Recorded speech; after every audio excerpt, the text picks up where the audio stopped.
نحمده ونصلي على رسوله الكريم.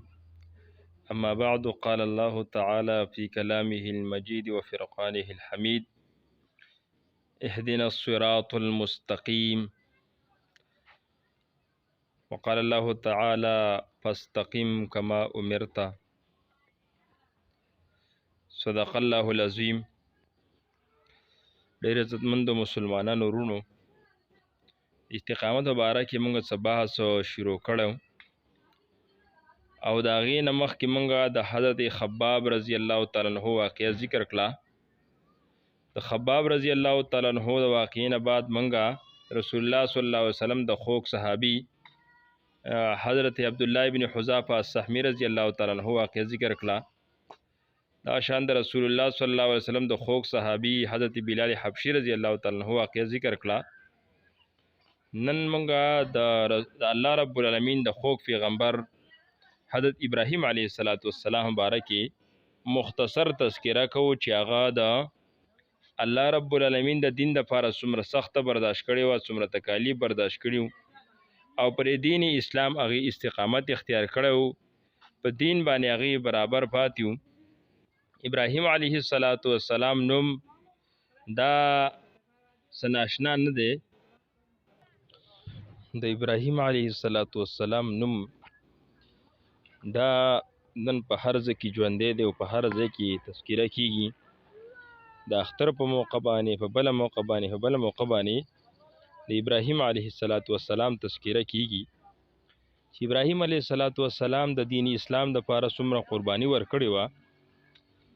ابراهیم علیه السلام په یو داسې کور کې پیدا شو چې په هغه کې خلکو د بوتانو عبادت کو، بلکې دا مرکز د خلکو د پاره چې کم خلکو به د بوتانو عبادت کو.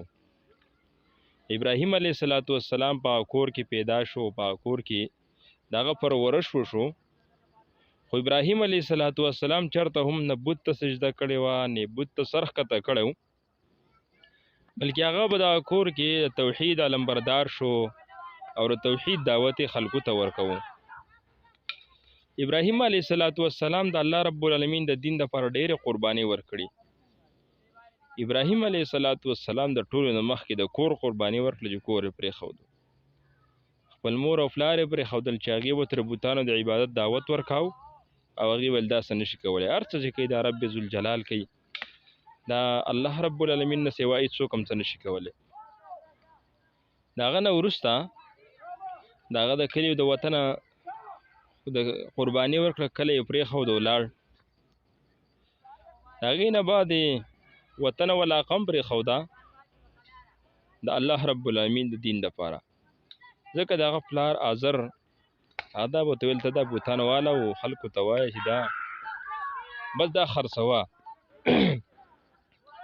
ابراهیم علیه السلام به خلکو ته ویل هغه څیز والئ چې تاسو ته نه فایده درکولی شي نه نقصان.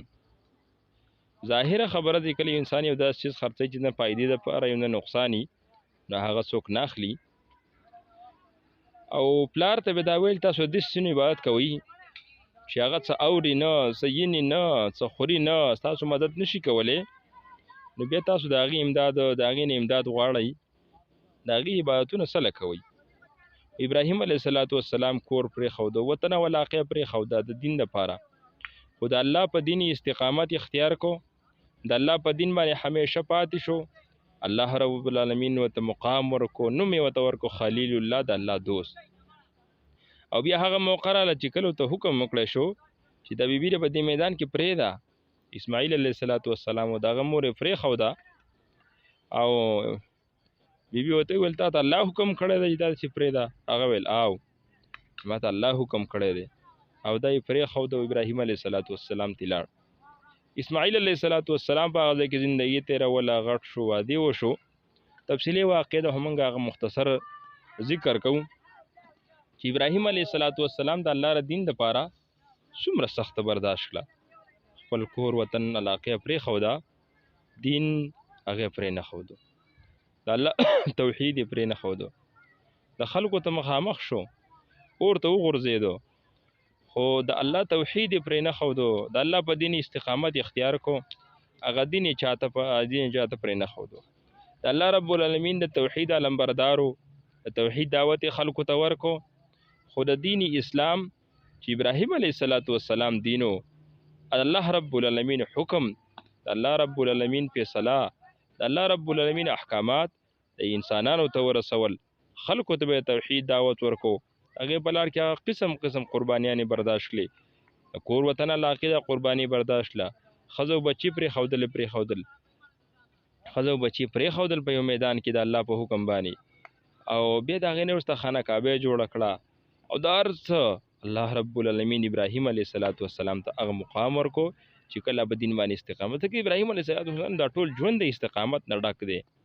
هغه چې کوم پهلو ګوري دا په دین باندې استقامت دی، په دین باندې کلکوالی دی، په دین باندې هغه کار دی په منګولې لګول دي. د هغې په وجه باندې ابراهیم علیه السلام نن په ټوله دنیا کې هغه د خلیل الله په نوم باندې یادېږي.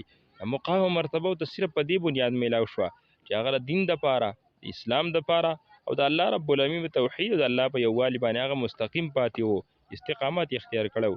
نن که ما او ته هم د ابراهیم علیه السلام هغه خبرې ژوندۍ کړو چې په کوم ابراهیم علیه السلام قایم و، ما او ته هم هغه شان مقامات الله راکړي، هغه شان جنتونه به راته راکړي، هغه شان اور ما ته د ګلې ګلزار کړي چې کوم اور ابراهیم علیه السلام ته ګلې ګلزار شوی، اور ته الله حکم وکړو یا نارو کونی بردم وسلام علی ابراهیم، چې اوره چې ابراهیم علیه السلام باندې ته معتدل اوسېږه، ګوره یخ شه او داسې هم نه چې ډېر یخ نه شي. ابراهیم علیه السلام دپاره الله رب العالمین اور داسې وګرځاو چې هغه نه یخ و نه ګرم و، ځکه چې نه به ډېر یخوالي کې انسان زندګي تېرولی شي او نه به ډېره ګرمایش کې زندګي تېرولی شي. نو الله رب العالمین په هغه باندې هغه اور برابر کو. دا شان کم انسان چې د الله د دین دپاره قرباني ورکوي، د الله په دین استقامت اختیاروي، الله له دنیا کې مقام ورکوي. د ابراهیم علیه السلام څومره وخت شوی دی نن د هغې تذکیره موږ کوو، موږ هغې ته خلیل الله وایو.